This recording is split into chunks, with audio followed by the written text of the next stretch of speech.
I see why this is like this. What? Yeah, the engineer who put this together.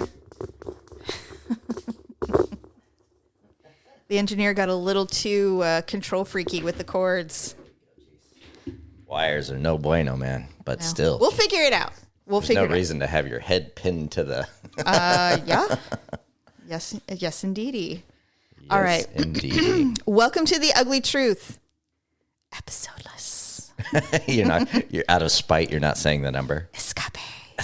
No, just welcome to the Ugly Truth. I am Jamie, and sitting in for my sister today, it's a special edition with producer Dub.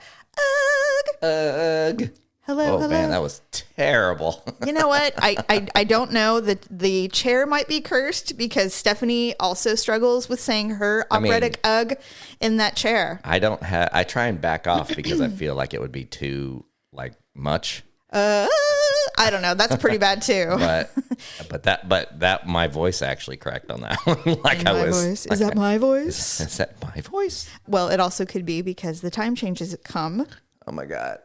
And we have sprung forward as I just burped up my pastille. Oops. I go on a rant every year about it. And I decided this year I'm not going to go on a rant on social media because I always do. And people are just like you and everyone else. So I get the pleasure of the rant. And everyone else is spared. The tens of listeners get to hear me complain. Oh, well, that's fair. Are you going to rant on the show? Well, I was ramping myself up for it, and then you continue to cockblock me. I cannot get the rant out. Do it. I hate it. And what really makes me crazy, this is the West Coast, California specifically. I know that there are time changes in most of the states. I know that there's some arrogant states that go, we don't do the time change, neener, like Arizona. I know you don't. Yeah, and you guys are so fucking cocky every time change. I don't even know what you're talking about. I get it. You're the chosen ones of the time change. Quite literally that and spring training are the only good things about Arizona. Oh, and then the fact that your daughter lives there perhaps is one. That might be a top. I would take that over Virginia for sure, but still. Well, anyway, with that being said, this state overwhelmingly, we put our differences aside and voted to eliminate the time change. I believe 5 years ago at the earliest, if not the latest.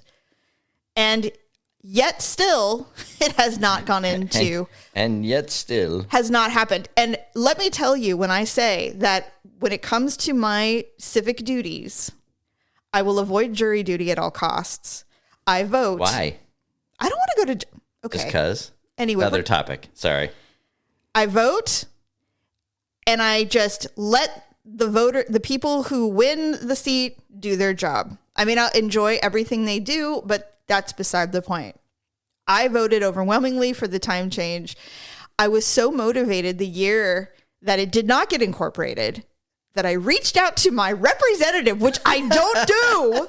Did you write a strongly worded letter? A firmly worded letter using my education, my thesaurus, spell check, everything, and said, "Dear sir or madam, I know that we voted for this." I actually did get a response, and it was just like, "Oh yeah, well, we're not in session and all of this bullshit." And I'm like, "You fucking the politicians." I sound old when I say those things, but it's the one thing that we all agreed. We're like, I don't give a shit who you voted for. I don't care what color your tie is. We all want the time change. And every year I have to watch the same newscast. You know what? I am personally offended that our cat just got up and wanted to leave this room. The ugly cats who Are you taking it listen, personal? She's been in here all day, and now that you're talking, she wants out. She's like, I got to get out of here. I'm not listening to this. I'm not turning this on one more. Oh. No, she is. She's going to wander Suck around. It up. And she's like, fine, I'll stay and listen to your rant about the time change. Angelica Pickles. I'm tired. Anyway, so yeah, I actually was motivated to reach out to our representatives to ask, why has not this been a thing that has happened? Did they respond? Yeah, I told you. They said, well, we're currently not in session. We come back in session in August or whatever the thing is. And it is definitely something on the docket, but there's always more pressing matters. I'm like, all you have to do is vote and say, we agree with the voters. We're passing this. We are no longer subscribing to the time change. And yet they can't do it. And this is the perfect example of why people get so mad at the government. It's the one thing. And I've said this many times. I don't care who it is. If they say, I will absolutely make sure the time change happens, I would vote for them. Okay, so I would vote for them. So get this. This article is last year. So it was a 2018 vote. Oh, okay. 1920. I'd use my fingers. 4 years ago. Prop 7. Yes. 60% of California voters voted in favor with the hopes that after decades of turning the clocks back and forward twice each year, they would do away with daylight savings time. However, the voters did not vote to make it happen, as you know. Right. The voters voted to give the legislature the power to do that. Yes. Which they, of course, still have not done because... Oh, I'm sure there's money involved. There are a few complications. Oh, there is nothing complicated about this. For it's one, an hour. It's 60 minutes of our lives. So get this. So apparently you can't just get rid of the time switch. There's a Uniform Act of 1966. States can choose to opt out, but they cannot decide to permanently observe one or the other. To go permanent, you have to get not only a 2/3 vote in the legislation, but then you have to petition Congress on top of that. I know. So you knew all this. Things. Yes. So you did your research. I did my due diligence. Just solid. I did not know any of that. I knew we voted, but I did not know. It's one of those archaic laws that we can go ahead and just take off the books. Like, it's just so dumb. But I'm sure someone will tell me, oh no, it's not dumb. It is dumb. Shut up. I worked in customer service where there were time changes constantly. It's dumb. 100% dumb. Anyway, so so the time changes here. Spring forward, la-di-da. According to health experts, spring is when we really feel it. That's when we see the increase in car accidents, yes, heart attacks, kids strokes. don't want to go to school. All of us are having trouble going to work. Why do you think you're sitting in today?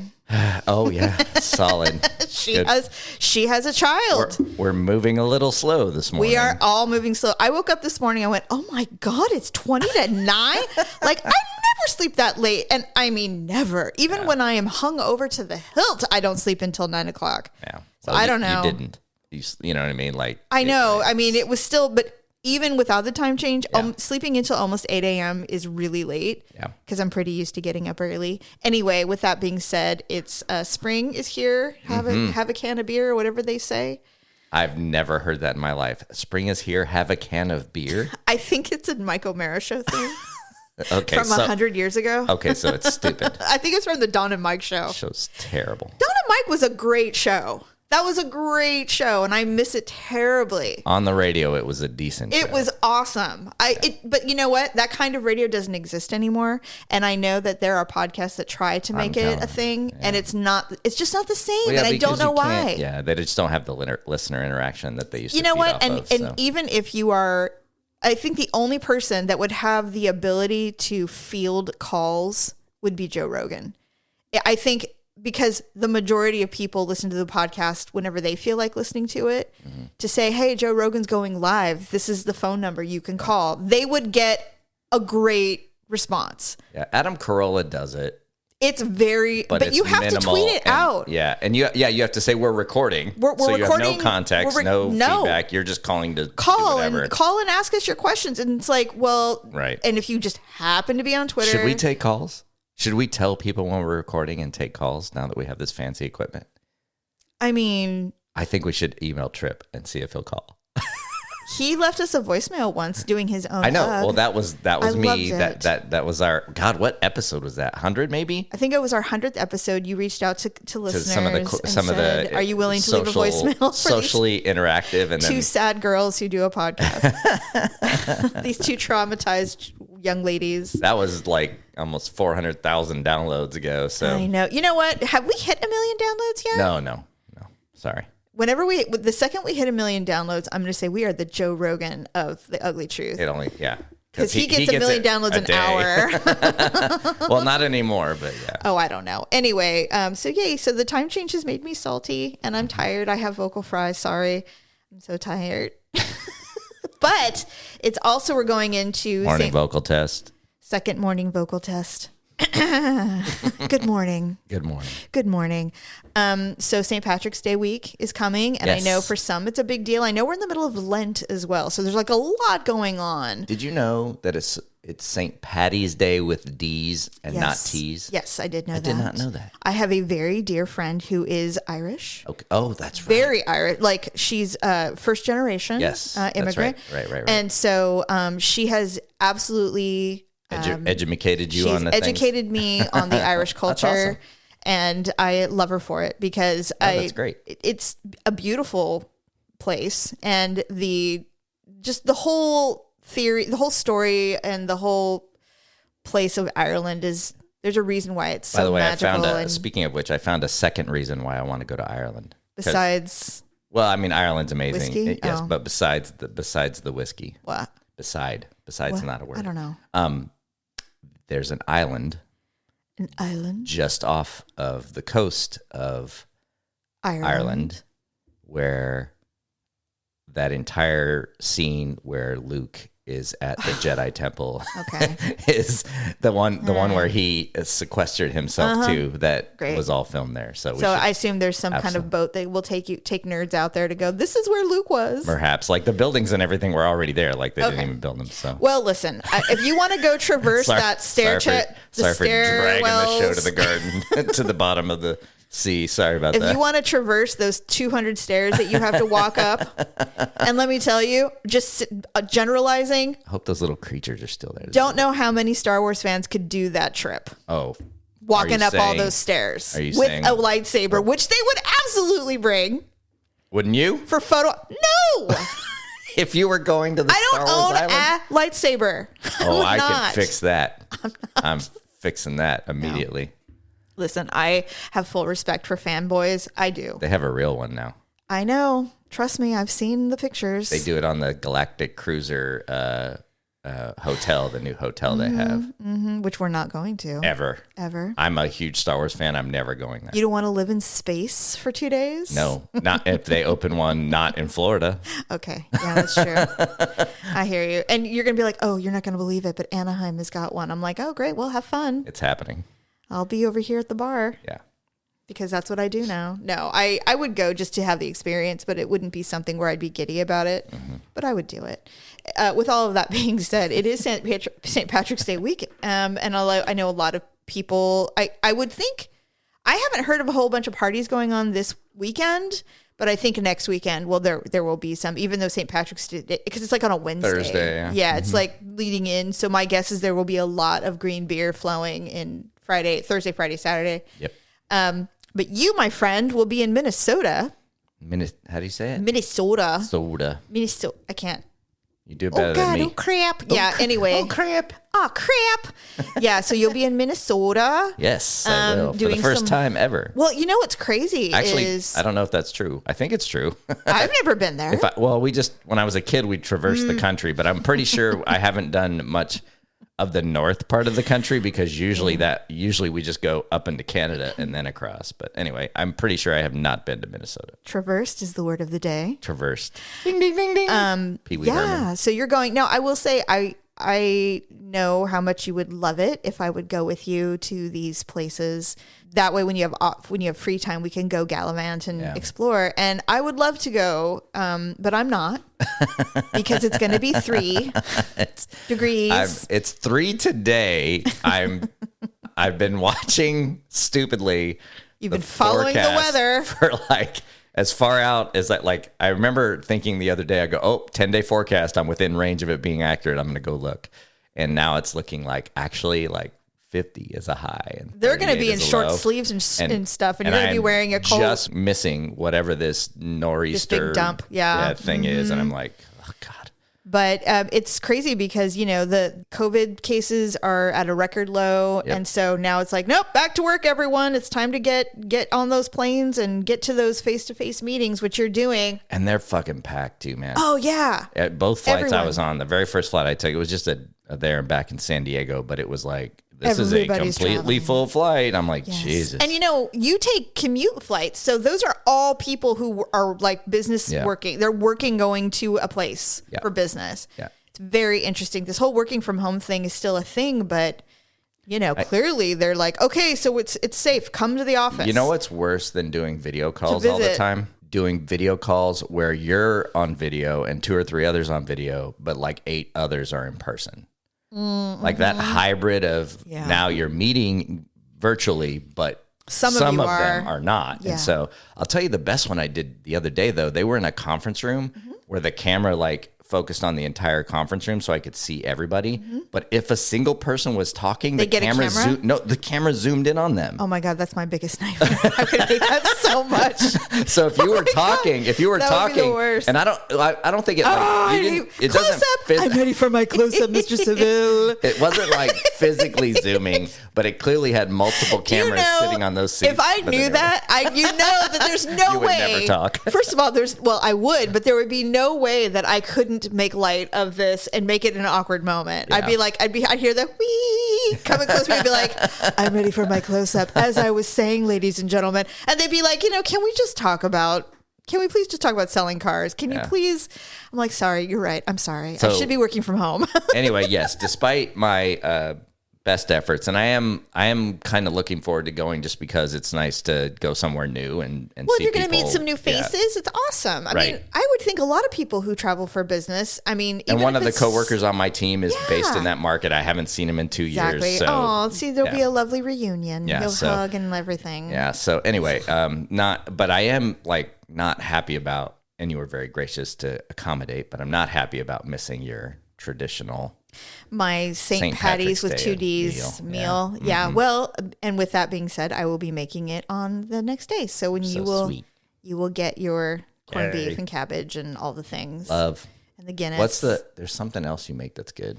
Well, I usually make Cole Cannon. That's it. And is that potatoes with greens? Greens, yes. That's really good. And then usually cabbage. Yep. And then so I've made Irish soda bread many times, and I hate it because I don't know how to do it very well. Not a big bread person anyway. No, you're not, but I like it. Yeah. So, I like to make it. So I may try again since you won't be here. So I may actually take some time. I mean, the thing that I was explaining to you, it's like I absolutely never take for granted that you want me to accommodate you.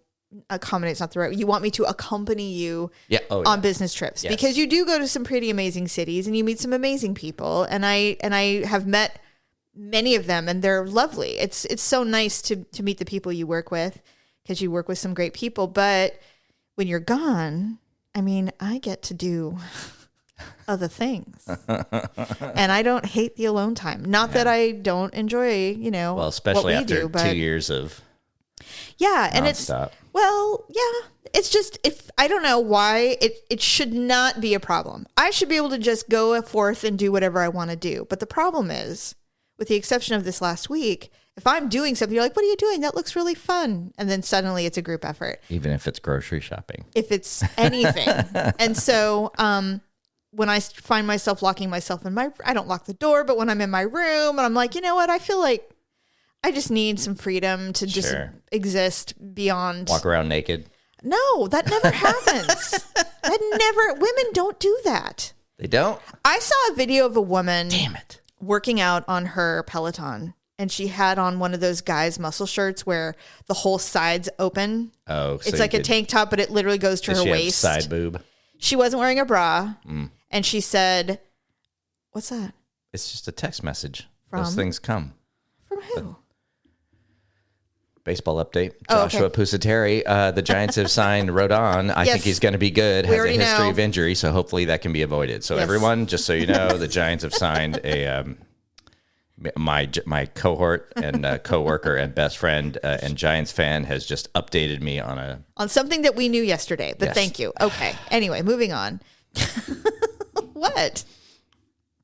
Nothing. It's like I have the least exciting set of text messages and Snapchats and things like that. And you're always asking me, well, who's that? What's that?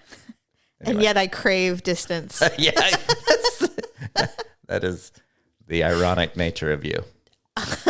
Hey, I never said I was a simple person. And that's why we're together.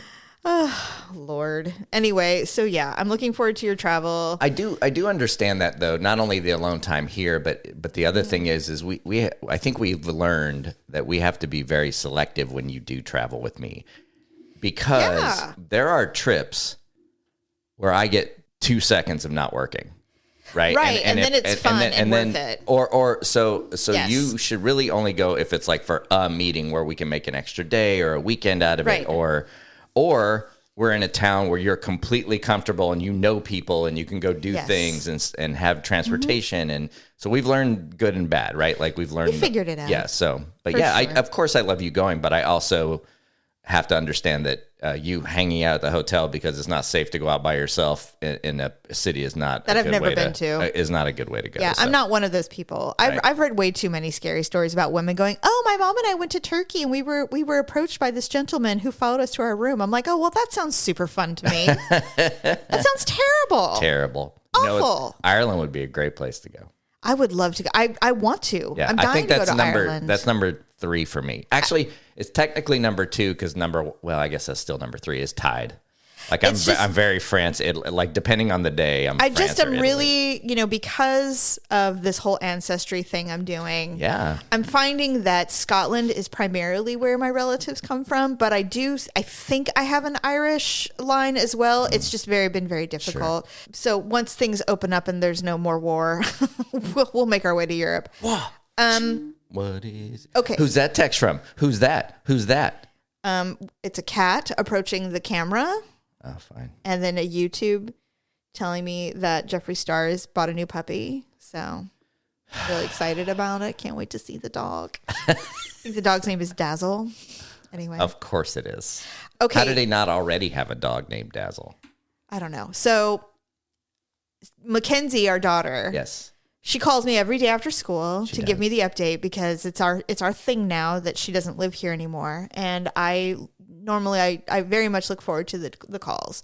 Right. The last couple of days I haven't been able to talk with her much because we've been kind of busy. But last week she called me, and don't even ask how we got on the subject. Death? Yes. Of course. But it was an interesting take. Because it was ultimately how we would want to die. I think it came up because we were talking about someone passed away and they were really old, and then their loved one passed away like 6 months later or something. They were old, they had been together for a really long time, and I said I would prefer that over anything else. We're dying holding hands at the age of 102, right? Right. Okay. That's the goal. Right. That's the goal. But I said, however, if I knew I couldn't have that, I'd want it to be something incredibly dramatic so that my funeral would be outstanding. Like I was speared by pygmies or something of that nature.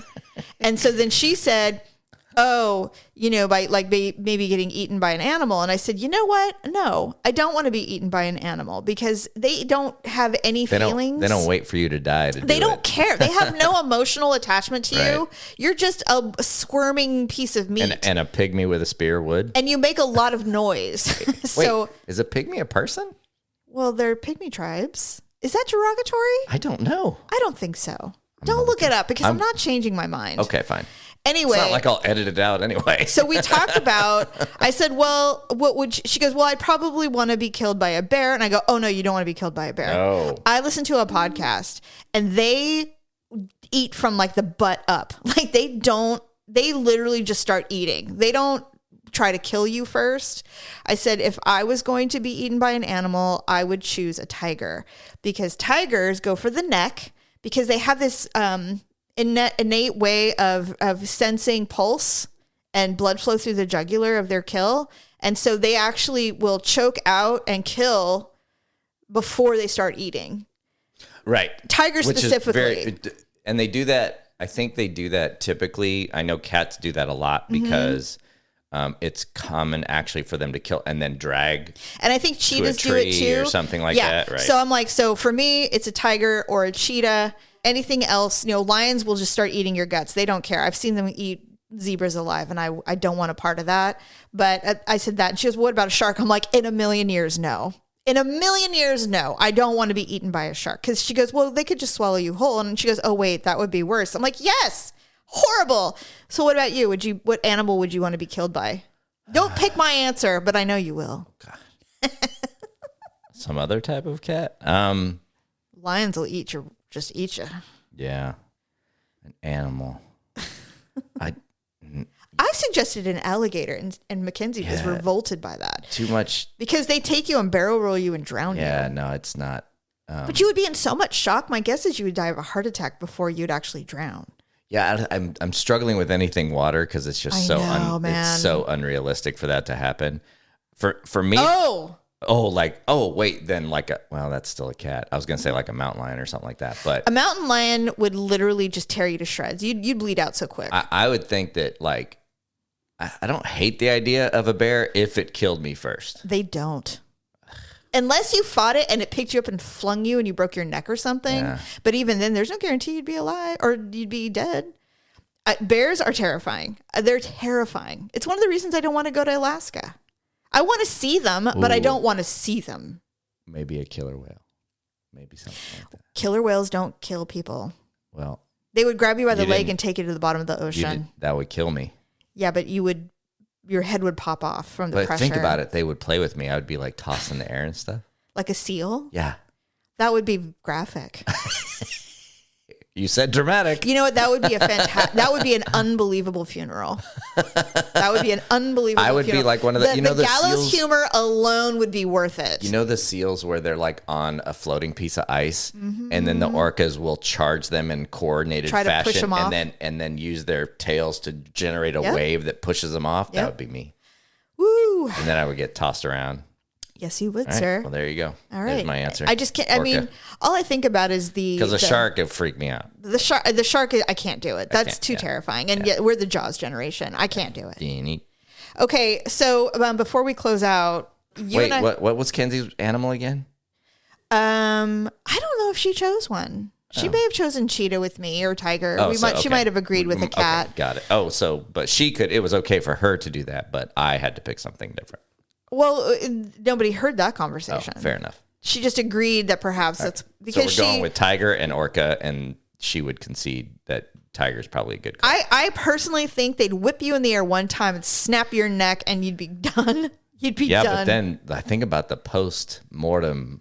Well, what I was going to say is at your funeral, the gallows humor in which your family and your wife would have. I mean, I'd be devastated. I'm sure I would not be in the mood, but there'd be some Free Willy jokes. At some point,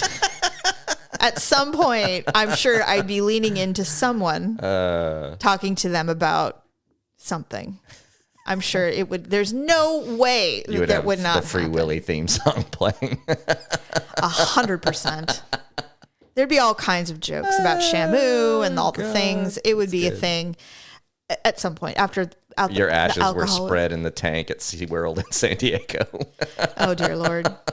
Yeah. Okay. Something like that. Anyway, So this morning when we were trying to wake up from our stupor of the time change, I don't even know how it came up, but we were talking about the Brat Pack, and you told me. Yes. You said. I brought it up because I had read something. You said that, and I was very surprised by this. This may not be new information for many, but you told me that Molly Ringwald and Anthony Michael Hall had a little thing during the filming of The Breakfast Club. So apparently he had a crush on her in 16 Candles. Okay. But she did not give him the time of day. Nothing here or there, just whatever. Yeah. But then when they got together again in Breakfast Club, he still liked her. Oh, and then they were spending a lot of time together because they were actually the only two who were high school students. Right. So they literally had to study on set. Yeah. You know what I mean? Like they were students together. There's a picture of them studying together. And so at some point, Molly Ringwald goes up to Anthony Michael Hall's mom and says, "I think I'm falling in love with your son." Oh my God. And the mom says, "Oh, that's really, really sweet. You should tell him." Oh my and then God. the next day they were holding hands on set. Oh my God. Well, you know what's cute? funny when I think about that? Now, first of all, Anthony Michael Hall turned out to be an incredibly handsome man. He has aged well. He looks great. And I actually ended up having a small crush on him when he did that horrible movie, Johnny Be Good. Yes. I thought he looked really good in that movie. Yeah. He started to look like a man and not a scrawny teenager because I had obviously seen him in Vacation and then 16 Candles and The Breakfast Club. And what's hilarious about that is how many people told you looked like him when you were a kid? So many. Everybody. Yeah, especially in around this time, obviously. You had the little buggy blue eyes. You were thin. Weird Science, 16 Candles, all that. He looked really good in Weird Science, actually. I thought he looked really good. He had a great coy smile thing going on during that time period. Like he developed that, and it was a really cute look. And I remember going, he ain't that bad. How weird that I married someone who used to look like Anthony Michael Hall. Yeah, that is kind of weird. Except I don't like blondes. No, right. So it's good with that. Although I don't think, you know what? I will have to compare your photo to him today. I'm curious how close you guys look alike. Oh, that would be interesting. I'm going to. Anyway, what other factoids did you find out about? There were just so many. Anything new or interesting that we have not heard about? Yeah, so speaking of Johnny B. Good, so although he was not technically a member of what they call the Brat Pack, Robert Downey Jr. and Anthony Michael Hall were very good friends in that movie together. And Weird Science. Yeah, and Weird Science, yes. So, but Johnny B. Good was after that, I think. Anyway, So yes. And they were both very briefly on Saturday Night Live. Anthony Michael Hall got him to audition for SNL, and they both auditioned, and they both got in, and they were on briefly. I will tell you, they weren't that good on Saturday. No, not at all. Like they did very little, right? Very good. So, and then. Crickets. Like I never found them funny on that show. That's the one button you know what the sound is on the board. I tested it before. Okay. Just to make sure, because I'm like, where are all the... I don't know. It's like I don't know. I mean, I just start pushing buttons. Anyway, I guess he was interviewed years later, or both of them had been interviewed separately. And by this time, Robert Downey Jr. is one of the biggest stars on the planet, Iron Man, all that kind of stuff. And so nobody knows him other than Iron Man, which is everybody younger than us goes, oh, you mean Iron Man? We're like, no, we mean the dork from Weird Science. Well, he was a douche. He was a bad guy, but he was still a dork to me. Yeah. So Robert Downey Jr. made fun of Johnny B. Good and calling it Johnny B. Good, like it was a B movie. Right. Anthony Michael Hall responded by calling. He goes, you know what? He's just a wise ass. Mister got $1 million in my pocket every minute, Iron Man. You know, I know. Like, so it's true. Robert Downey Jr. cleaned up. There was some really kind of interesting stuff that came from that whole era. I think of some of those movies, and some of them were, they didn't age well. I felt like The Breakfast Club has aged well, personally. 100%. It just hasn't. It's not a real. It's basically a microcosm of the 80s, because in this day and age, it would never happen. Everyone's got phones. Everybody threatens to sue. There's all this shit. People don't care if kids cut school to go shopping. Like no one cares anymore. So it's like it's a completely different. It's a perfect time period. It's like a time capsule of what the 80s were like. And by the way, none of us wanted to go to Saturday school. It was never like that. It sucked. So two other things that came out. One from Breakfast Club was, and you may not have known this, the scene, iconic scene where they each they're sitting in the circle and they talk about why they were there. Yeah. Completely improvised. The whole thing? The entire scene. So the whole reason that they had to make up their reasons? I don't know. It didn't say it. Apparently there's a book. What did I tell you was the name of the book? The Bender line. I think he goes, "Oh, you couldn't ignore me if you tried." Yes. Apparently that's a book that you can get that is about the Breakfast Club. And in that book, they said that scene was improvised. Now, that doesn't mean they didn't know why their characters were there. Maybe they only knew. But they're like, you're here because you cut school. You're here because you brought a gun to school. Emilio Estevez is funny, but I don't think he would have I taped somebody's butt cheeks together out of his. I don't think so. Yeah, that's an unusual thing. So then the other thing was that Anthony Michael Hall was obviously a very big star at the time in the mid to late 80s. Yes. He turned down 2 John Hughes roles. What were they? Pretty in Pink. I just had to guess that one. Okay. Pretty in Pink and something in St. Elmo's Fire. Ferris Bueller's Day Off. Oh, man. Something he apparently regrets to this day. He didn't want to be typecast as a geek, and so would have been in both of those because he was going to get Ducky Ducky. Well, you know what? He would have been the third wheel in the Ducky part. Mm-hmm. And what's interesting about Pretty in Pink is that they actually filmed 2 endings. One she ends up with Ducky, and one she ends up with Blaine. Right. And no one liked her ending up with Ducky. No one. Apparently, she wanted Anthony Michael Hall to play Ducky, and if that had happened, they would have ended up together. Correct. Yeah, because there would have been a sexual chemistry, because they were probably already, Right.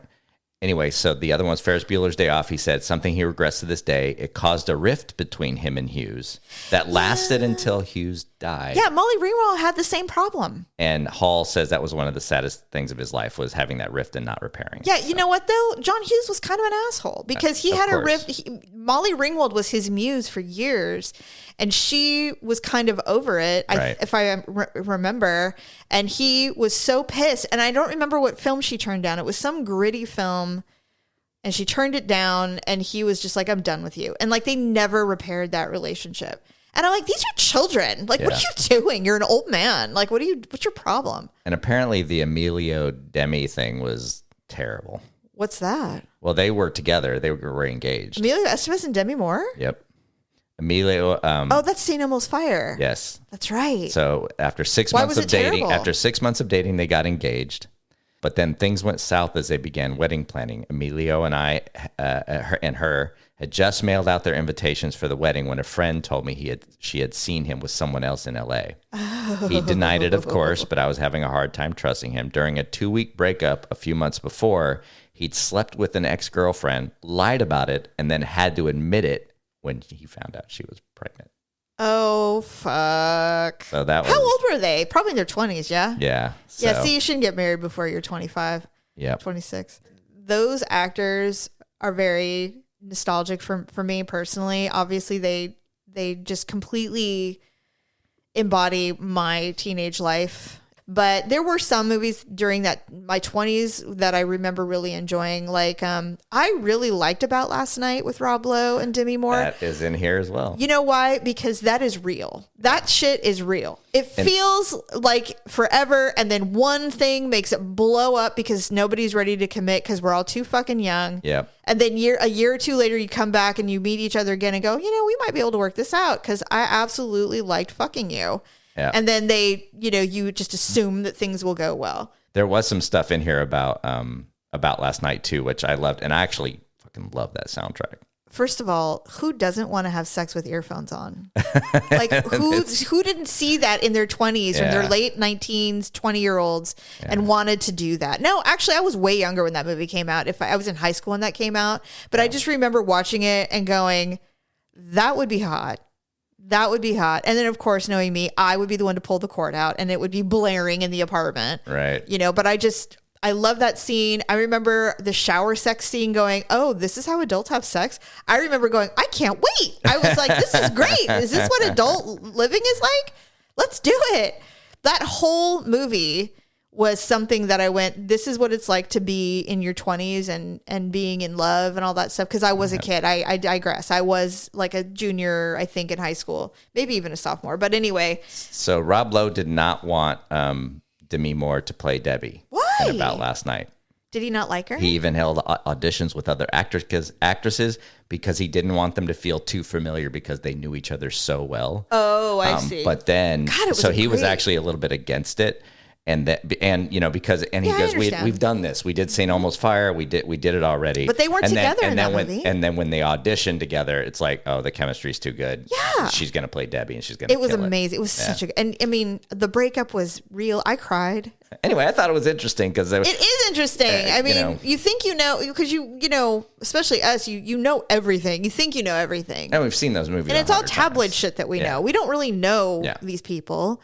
And they seem to be just like us. I mean, they're a little older than us, but I mean, they're in the same vicinity. I remember when Judd Nelson was getting a lot of shit for being an asshole in Hollywood. Yep. And I'm like, I bet he wasn't. Did you know I met him? Yes. And you said he was fine. Yeah, he was great. Yeah. Actually, it was right around that time, too. I was at some event. He was just sitting there at a table. Living his life. I wish, obviously, somebody took a picture. I got a picture with him. Somebody took a picture, but obviously... I've never seen that photo. I mean, neither. I don't think I ever did see it because we didn't have phones back then. We didn't take selfies. They were phones. Yeah. So when you think back about what the press did to people who had this persona, they're completely inaccurate. You know they are. Judd Nelson's probably just like, excuse me for having boundaries and not wanting to literally let you look at my asshole every 10 minutes. Right. Like, who cares, right? Yeah. He's probably normal. Sweet. Anyway, with all that being said, hopefully you haven't been bored to tears by that's good shit, man. Gen X, whatever you call it. Suck it up, fondness. People. And you've learned something new. The greatest generation. Shit. First of all, yes. Second, no one talks about us. I know. That's what makes us the greatest generation. I am a big fan of social media, just stalking social media. I love TikTok. I love Insta. I love Twitter. I hate Facebook. But other than that, I do all the things. I do not like Twitter. I do all the things. I laugh when I see millennials. What do you think of boomers? And I'm like, that's fine. Yeah, I mean, you're not even paying attention. Totally cool. There's a reason why we're the coolest generation. Well, it's why we were dubbed Gen X in the first place. Yeah, they're like, who? Yeah, exactly. The forgotten generation, for sure. It's awesome. I love it. Best variety of music, best diversity of everything was awesome. One would think. I mean, I created a Gen X playlist, and I know you do. You're like, what is this? And I go, well, because it's all over the place. I go, it's my Gen X playlist. And you're like, I like it. I'm like, yeah, it's got Bobby Brown and Stone Temple Pilots. It's back to back. It's insane. Yeah, it's like this crazy mix because that's what radio used to sound like. Yep. That's where Top 40 was born. I don't know. I mean really, I don't know. Well, I shouldn't say where it was born. What I meant was that was the last time it was truly Top 40. Where it was like any genre. Right. Because you never knew what you were going to hear. Once the 90s hit, everybody just started splitting off. They're like, oh, okay, this is the R&B station. Right, exactly. Yeah, before that, it was like you never knew. I remember hearing Guns N' Roses and then Madonna. Right. I mean, the top 5 bands were like Michael Jackson, Guns N' Roses, Madonna, and then Skid Row or Aerosmith. I mean, it was crazy. That's why MTV was so great. Right. That was our thing, our foray into. Well, it got great. It didn't start MTV. Great in my mind, but it got great. Well, I mean, it was just all white people on there. Well, you are correct. I mean, once they started playing more diversity and just not being rap. Well, I mean, they went with kind of a rock format, which I get, but some of the best videos were there, and I'll never forget. I actually saw that live where David Bowie was doing that interview. I fucking love David Bowie. And he basically said he was doing with what was that guy named? Kurt Loder. Kurt Loder. He was doing an interview, I think, with Kurt Loder, and he goes, why don't you ever play? Why do you only play white people on MTV? Because it was a complete, literal blind eye to any other genre, and it's dumb. But although it is also one of the reasons why rap is so edgy and popular. Once they made the decision, I mean, obviously, I work for the company. Yeah. That the guy that runs the company. And they changed, though. That's what's great. There's constant change. The CEO of iHeart started MTV. Right. So it's very interesting to see that and hear that story. So I actually like being uncomfortable with the change of incorporating culture in mainstream media. And I like it because if I'm uncomfortable, I wasn't aware that there was a problem. Right. And I really like that. Like I remember, and because I am half Latina, when J-Lo and Enrique Iglesias and all these Latin acts came mainstream. I mean, I loved Selena before anybody knew who she was. Right. When she came out with her English album, I thought, I hope people listen to this. It's so good. I played it to death. I loved it so much. She'd have had 10 more. And then the movie came out and it changed the whole platform of pop. That's when all of these Latin acts came out of nowhere. There was that, they called it like the Latin explosion or something. This was back in the 90s, obviously. I was on the air. I know exactly what you're talking about. We changed from 97 Croy to Hot 97 to go Latin. I mean, we were playing Expose. We were playing we were doing all that. That was the plan, was to go more of a Hispanic dance kind of thing. But I remember vividly going, finally they're playing anything other than these, white groups or whatever. And it never really occurred to me that I was missing it, because you can find it on you don't need the radio to play it for you if you already love that genre, right? So I already knew about a lot of those Latin acts already. So I had the CDs and the cassettes and all that stuff, and I would listen to them on my own time. But to hear it on a mainstream radio where people...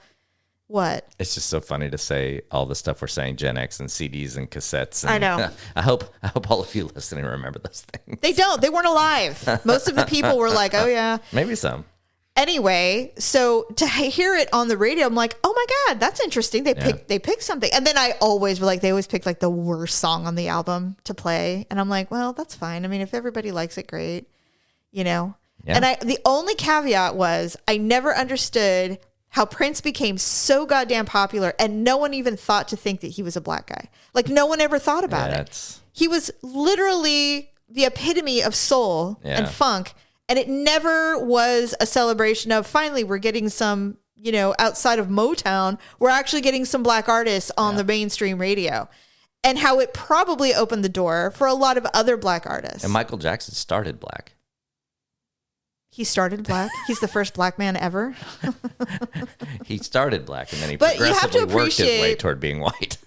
But you have to appreciate, you're right. I digress. You're correct. But you have to appreciate that they were so good that no one cared. Yeah. That's the thing, man. It was good times. Good times. And I just love how I was so naive, and then I'm constantly learning. I'm like, George Michael was gay. Was I the only one who didn't know? I mean, literally had no clue, and now I know everything about him. And it didn't matter. No, that's the thing. Yeah. I'm just saying that I was so naive. I mean, I remember in high school, someone goes, "Oh, well, yeah, well, they're gay," and I'm like, "Wait, what?" I didn't know that, and I didn't care. No. And I think that's kind of the epitome of Gen X, right? We don't care. I wish more people didn't care. Word. Preach. Yeah. Stop with your shit. No shit. Be like us. Be angry at just life. Be angry at the time change. Exactly. Nothing else. That's what you should be angry at. Just be mad that you're grumpy and tired like me. My eyes burn right now. I'm so fucking tired.